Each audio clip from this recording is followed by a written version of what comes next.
from probation to a significant prison sentence would be possible with charges like this. Thank you. That's all I know. All right. And you can see the seriousness of this when you talk about the punishment. 5 years for every charge, 20 charges. That's some serious time. Is this the right way to go? Because that's one of the great debates. Have the laws caught up? Back with us, Kira Phillips, Susan Hendricks. There's our one-man justice squad. Jeff Gold, I'm sure he had the glasses on. He was doing some study. Yeah, and you need a lot of study. You need the wisdom of Solomon for this one. And Donna Rice-Hughes joins us as well, internet safety expert. So I'm going to go around the horn. I'll even start this one. Everybody be quick. This isn't a telethon. Snooze, snappy, snappy. Because I say... But we have a lot to say about this. Yes, we do. But real quick... I don't think the felony's the way to go. I don't think you ruin an 18-year-old's life because of a bad breakup. Punishment, yes. Felony, no. Educate, don't incarcerate. Jeff Gold, yes or no?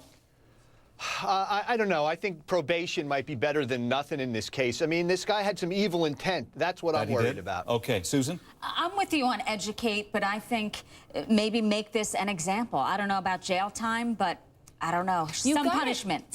Yes, Agreed. I agree. You have to do something because this is how kids communicate nowadays. Right. They send texts and messages and emails, and they say horrible things. They do horrible things, and this can ruin someone's life. And they don't realize it. Yeah, both of their lives, right? Hers too. So there has to be some type of consequence in order to drill it into their thick heads. It's not acceptable behavior. Donna Rice-Hughes, our internet safety expert, what do you say? Is this a felony? Do you want the guy in jail for 20 years for this or not?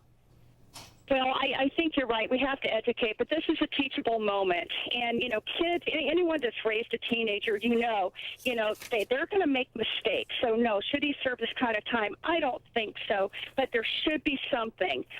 Probation sounds good to me, a lot of education, and every parent that's hearing this that thinks that their kids are immune from behaving this way, think again. Kids are kids and teens are teens. This is something he was sharing with his buddies.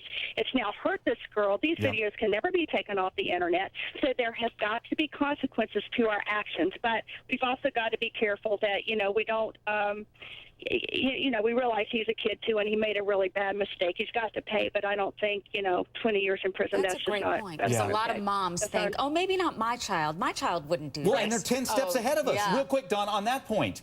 We say educate our kids. The kids are the ones educating us. They're 10 to 20 steps ahead of us in the world of technology. They shouldn't have a phone so quickly, Mike. I mean, we're the parents. Let Donna jump in. I love it. The parents in blood raising up. Donna, go ahead.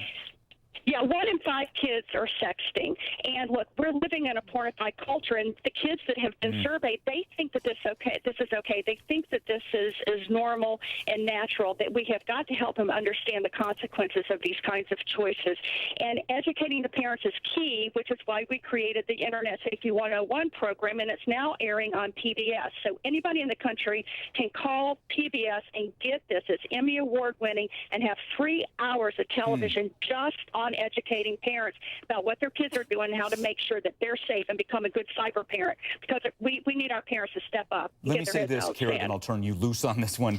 And for both of you, I think you guys are going to be better served than I was. My kids are in their teens. Right. And when this technology came down the pike, it was the wild, wild west. And we as parents, I don't think, knew really how to handle it. I think you guys have seen the repercussions, and you guys will have a better handle on it. And we were talking about, we hope by the time our kids are teenagers that things will have totally changed and they'll know better. But you'll know better as parents. And most, let's admit it, most parents are paying for those phones, okay? Correct. Parents have a choice whether to give their kid a phone or not. And you better prove to me, as my son or my daughter, that you're going to be responsible and that you know better. You know what to do and not to do. Otherwise, you don't get that phone. Because it's not just a phone. It's a mini computer. Sure. You have access. You don't know who they're communicating your life. with. Exactly. And that's one thing. Last one real quick to Jeff Gold. Aren't the laws behind on this, Jeff? Woefully behind. Real quick, go ahead. Definitely. They are. There are 3 categories of these laws. First of all, child pornography. Then there's this exploitation because she's 17, not 15. And then there are laws in states now being created for harassment, for just doing this to the ex-girlfriend who's an adult. Remember, this case is about a minor, but this is happening all over the internet with the ex-girlfriend sites and all these things. It's very common. So the trend is towards laws to protect people from harassment by this kind of thing, even if they were an adult. Sad but true. We could, right now, impromptu do an hour on this. Oh, that's easily. how passionate we are about it. That's how prevalent it is with our kids. My kids are taking their lives because they feel harassed and bullied. And embarrassed. And we're not even hitting on the bully angle here. Right. This is more the sexting angle of this, which is another offshoot. Okay, great discussion, guys. Donna, thank you for chiming in as well. Now this.